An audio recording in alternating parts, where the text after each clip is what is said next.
The fluorescent light above Lark's head had been strobing for 6 days straight. Not flickering, strobing, like a defective heartbeat, like the building itself was trying to warn her about something. She'd put a maintenance request in the first day. Nobody came. Nobody ever came to this part of the city unless they owed money or were coming to collect it. She sat behind 2 inches of bulletproof glass and ran the numbers for the 3rd time that night. Not because she'd made an error. She never made errors. She did it because the discrepancy in the Tuesday deposits didn't make sense, and things that didn't make sense were the only puzzle worth solving when the clock said 2:47 a.m. and the street outside was empty of everything except rain and a man sleeping under flattened cardboard.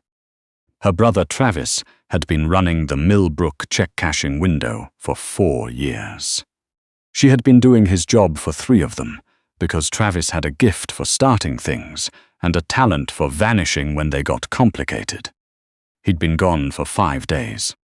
This was not, by itself, alarming. Travis disappeared the way other people changed their shirts, without ceremony, without explanation. He always came back smelling of whatever he'd been into, apologetic in that shallow way of his, and she always let him back because she didn't have anyone else, and he knew it. He didn't come back this time. Instead, at 2:58 in the morning, 3 cars pulled up to the curb outside the wire-caged window. They didn't honk, they didn't idle, they simply stopped, all 3 at once, with the coordinated precision of something that had been planned well in advance. The rain flattened the light off their hoods, black. All 3. Lark set down her pen. The street that had been empty 10 minutes ago became efficiently, deliberately, more empty. The man under the cardboard box was gone. Even the rain seemed to thin out, as if the weather had the sense to give these particular men room. 3 doors opened. 3 men stepped out.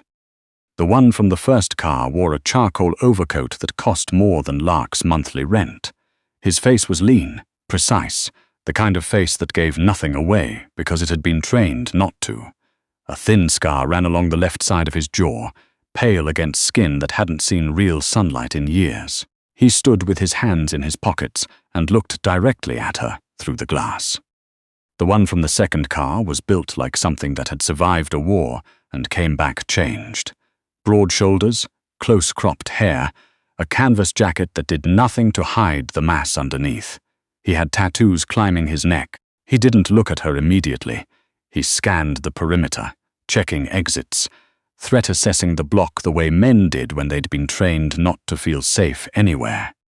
The third man was older, silver at the temples, a dark wool coat, moving with the unhurried confidence of someone who had not been in a hurry in a very long time.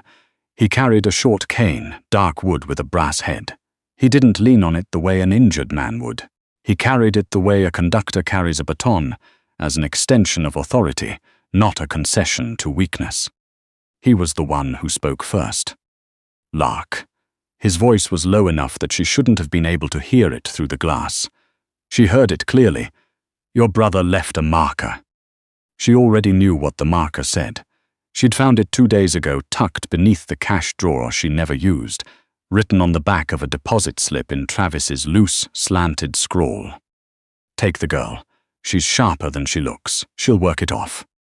The numbers in the ledger blurred. She blinked them clear. She had done the math. She'd done it the moment she found the note, sitting alone in the strobing light at 3 a.m. Exactly like this one, because that was what Lark did when she was afraid. She ran numbers until the fear turned into something she could calculate. Travis owed the man in the charcoal coat, Frost. She would learn his name later, just Frost, like the weather, $250,000 in fraudulent wire transfers he'd skimmed through their real estate accounts. Travis owed the man with the neck tattoos, Kell, a shipment of forged documents that had never been delivered and never would be, because Travis had sold the contacts to someone else and pocketed the difference. Travis owed the silver-haired man, Holm, something more complicated. Something Holm would explain to her quietly over coffee 3 weeks later, in the tone of a man explaining arithmetic to someone who already understands calculus, the kind of debt that didn't have a number, only a shape. 3 creditors, 1 piece of collateral. Lark pushed the metal cash tray through the slot at the bottom of the glass. "What are the terms?" she asked. Stick around to find out how the girl behind the bulletproof window became the woman who owned the building. They took her to a glass tower in the financial district. Not an estate, not a compound, a building with a doorman who didn't ask questions and an elevator that required a keycard she didn't have until Frost produced one and handed it to her in the lobby without making eye contact, the way you hand someone a tool, not a gift. The 40th floor was theirs, all of it. Offices that had been stripped and rebuilt to function as something between a boardroom and a war room, with a residential suite tucked behind a soundproofed door at the far end. They gave her a room with a window that looked east toward the lake. The bed had white sheets. The bathroom had a shower with water pressure that actually worked. There was a coffee maker on the counter, with 3 different kinds already in the cabinet. She didn't sleep that night. She sat on the edge of the bed with the door locked and the light off and ran numbers in her head until the sky outside the window turned grey. By 8 in the morning she was dressed and sitting at the secondary desk in the outer office, waiting. Frost arrived at 8:06. He set a tablet on the desk in front of her without a word and walked into his own office and closed the door. Lark looked at the tablet. A set of financial records, 3 years of income and expenses for something called Ardent Property Holdings, LLC. Clean layout, professional formatting. On the surface it looked fine. She found the problem in 11 minutes. Someone had been running duplicate invoice numbers through the vendor payment system. The same invoice ID submitted twice, 9 days apart, to 2 different subsidiaries. The amounts were small enough to pass automated review. 42 instances over 18 months, just under $280,000 total. She walked to Frost's office and knocked once. "Come in." She set the tablet on his desk and pointed to the circled entries and the total she'd written in the margin. Frost looked at it for a long moment. His expression didn't change. "You were supposed to organize the filing system," he said. "The filing system was fine," Lark said. "Your accounts payable processor has a second income stream." He looked up at her. His eyes were the color of old pewter, not cold exactly, but without warmth, like metal that had never been warmed by anything. "How long did that take you?" 11 minutes. Something shifted in his face. Not softness, the opposite of softness, a sharpening, the way a man looks when he realizes a tool is more precise than he thought. "Sit down," Frost said. She sat. "I want $5,000 off my principal." "You're in no position to negotiate." "I'm in exactly the position to negotiate," Lark said, "because your auditing firm missed this for 1.5 years, and I found it before my second cup of coffee." The silence stretched.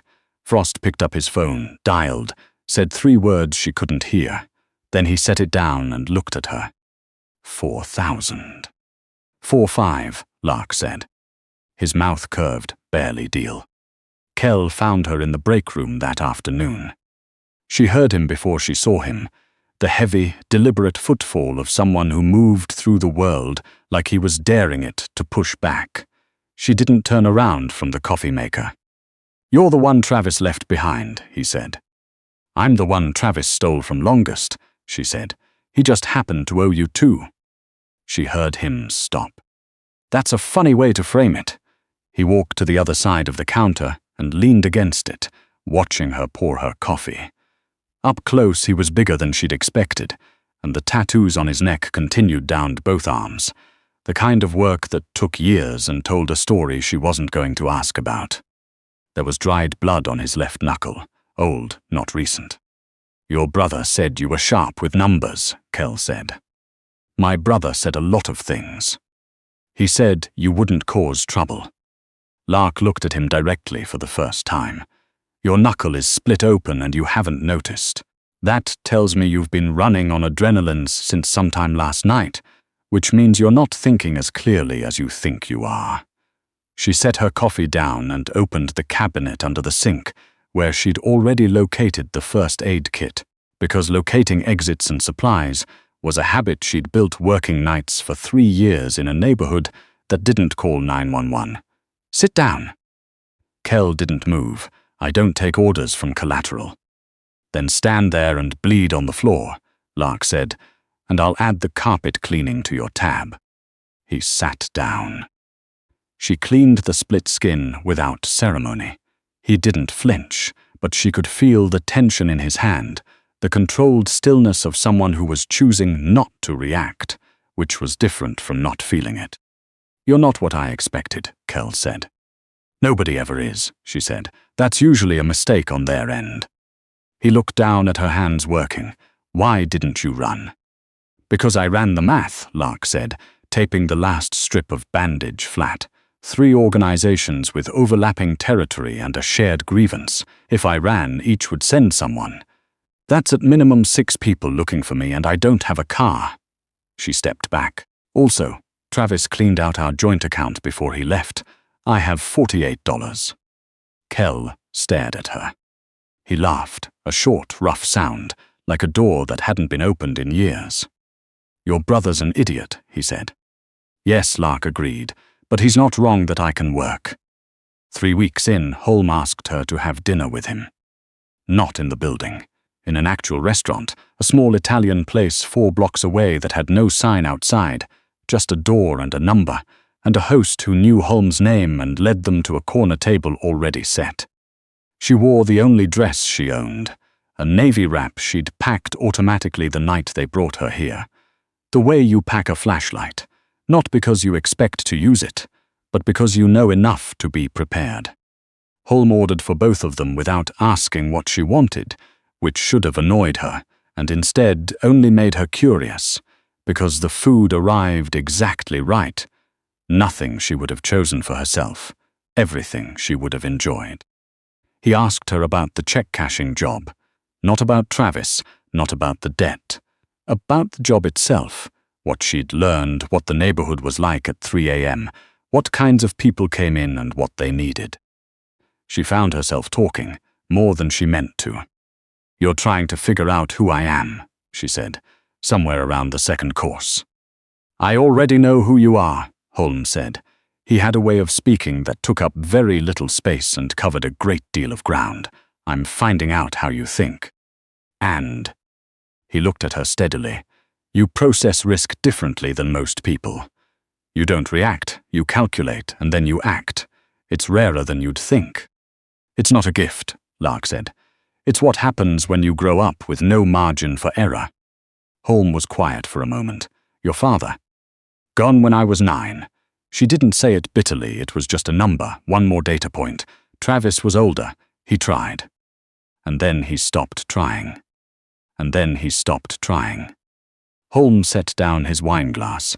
"You don't need to carry his debt," he said. "Not the financial one. That one you can work off.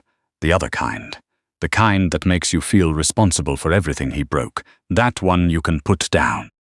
Lark looked at him. She hadn't expected that. She hadn't expected any of this. The quiet restaurant, the meal chosen with actual attention. The sentence that landed exactly where she'd been guarding without her having told him where it was. "I don't know how to do that yet," she said honestly. "No," Holm said, "but you'll learn." The attack came on a Thursday at 11:40 p.m. Lark was still at her desk, she usually was. She'd developed the habit of working until the city quieted, and the building held only the skeleton crew of night security and whichever of the 3 men was still there. Frost working late, or Kell arriving back from somewhere, or Holm sitting in the dark of his office with his phone pressed to his ear. She heard it before the alarms registered it, a change in the building's rhythm. The elevator cycling wrong. Footsteps that didn't match the pattern of their own security. She had spent 3 weeks learning this building the way she'd learned every place she'd ever worked, obsessively, because information was the only thing that had ever been reliably hers. She knew which stairwell doors had sensor lag.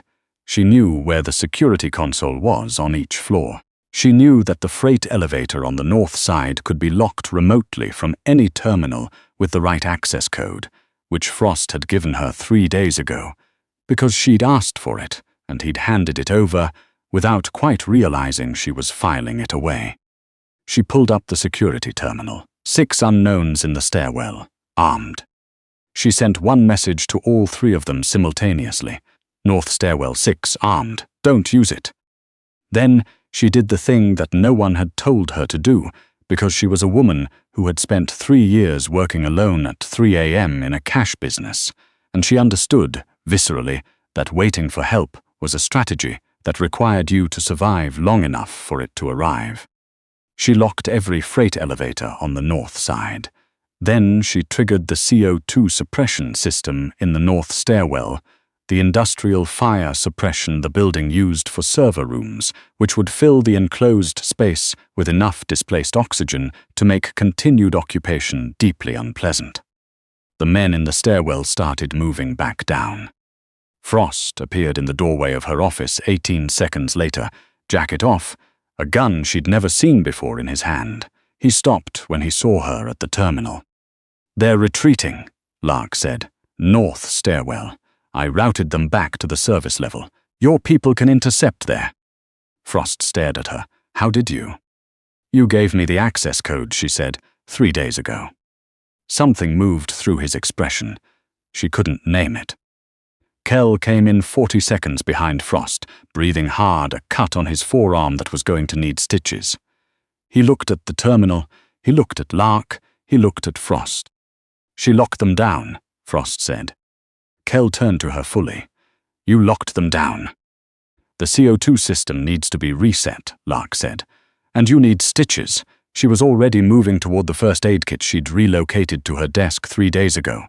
"Sit down, Kell." He sat, no argument this time.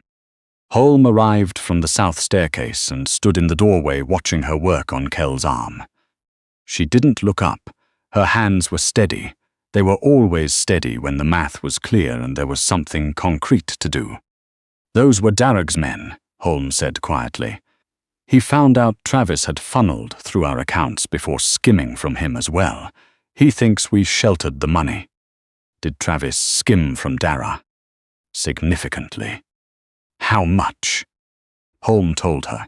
She nodded once, finished the last stitch, and cut the thread. "I can trace it," she said. "If Darragh thinks the money went through your accounts, that means Travis left a paper trail, even a bad one. I can find where it actually went and show it to Darragh. If he knows you weren't the destination, he has less reason to keep sending people here." The 3 men were quiet. "You're suggesting we use you to negotiate," Frost said. "I'm suggesting you let me fix a problem Travis created," Lark said, "which is all I've been doing since I got here." Holm looked at her for a long moment. In the dim light of the office, with Kell's blood drying on her hands and the security terminal still open behind her, he looked at her the way he had across the restaurant table, with the particular attention of a man encountering something he hadn't expected. "All right," he said. It took her 9 days to reconstruct Travis's trail through 3 sets of shell accounts and a maze of payment forwarding that was creative, if not clever. She built the documentation clean, the kind you could hand to someone who didn't trust you and watch them understand it anyway. She sat across from Darragh's representative in the conference room on 39, with Kell standing behind her left shoulder and Frost seated to her right, Holm at the head of the table. She laid the documents out flat. "The money Travis took from you never touched any of their accounts," she said. She walked through each transfer, each date, each routing number. She didn't raise her voice. She didn't need to. The numbers made the argument clean and incontestable. Darragh's man looked at the documents for a long time. He looked at the 3 men. He looked at Lark. "Who are you?" he asked. "I'm the person who built this," Lark said. "Which means I'm also the person who could unravel it if Darragh decides to keep being wrong about whose door to knock on." She held his gaze. "Tell him to find Travis. He's the one who owes him." The representative gathered the documents and left without another word. The room was very quiet. "That was a threat," Kell said from behind her shoulder. "It was a demonstration," Lark said. There's a difference. Frost looked at her. The pewter eyes held something she'd come to recognize, the expression he wore when he was revising a calculation. "We owe you more than a debt reduction," he said. "Yes," she agreed, "you do." Travis showed up on a Tuesday. He looked the way people look when they've been using fear as fuel, and the fuel has run out. Hollow, yellowish, moving carefully like his joints hurt. He got as far as the lobby before Holm's people stopped him, and then they called upstairs. Lark took the call herself. She went down alone. She told Kell to stay. He didn't want to, but he stayed. Travis was standing in the marble lobby, with both hands shoved in his jacket pockets, which was how he stood when he was about to lie. He looked at her, and some of the hollowness in his face shifted into something she might have mistaken for relief, if she didn't know his face as well as she knew his handwriting. "Lark," he said, "are you okay? Have they hurt you?" "No," she said. "I can fix this. I have a contact who'll back the money." "The debt is gone, Travis." He blinked. "Gone?"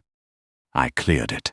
She watched his face move through the calculation, the same one she'd already run weeks ago, the moment she'd understood what this building was and what her position in it could become. "I didn't earn it off. I made myself worth more than it." Travis stared at her. He looked for a moment like he was going to argue. Then he looked past her, at the lobby, at the doorman who wasn't a doorman, at the cameras, at the very specific quality of a building owned by people who had very specific opinions about what happened to problems they considered closed. "You belong to them now," he said. There was something ugly in his voice. "I belong to myself," Lark said. "I work with them. That's different." She held his gaze. "You should go, Travis. Don't come back here. Don't use my name again. Whatever Dara does with you is between you and Dara." Travis opened his mouth, closed it. He walked out without looking back. Lark stood for a moment in the marble quiet, watching the door settle shut. Then she turned and walked to the elevator. Kell was there when the doors opened on 40. He'd been pacing. She could tell by the way he stopped too quickly when he saw her. "You good?" he asked. "Yes," she said. She walked back to her desk. On the corner of it, in a slim glass bottle she'd found in the break room, was a single white chrysanthemum, the kind that lasted 2 weeks if you changed the water. Frost had put it there 3 days ago, wordlessly, and she hadn't asked why, and he hadn't explained, and neither of them had mentioned it since. She sat down and opened the terminal.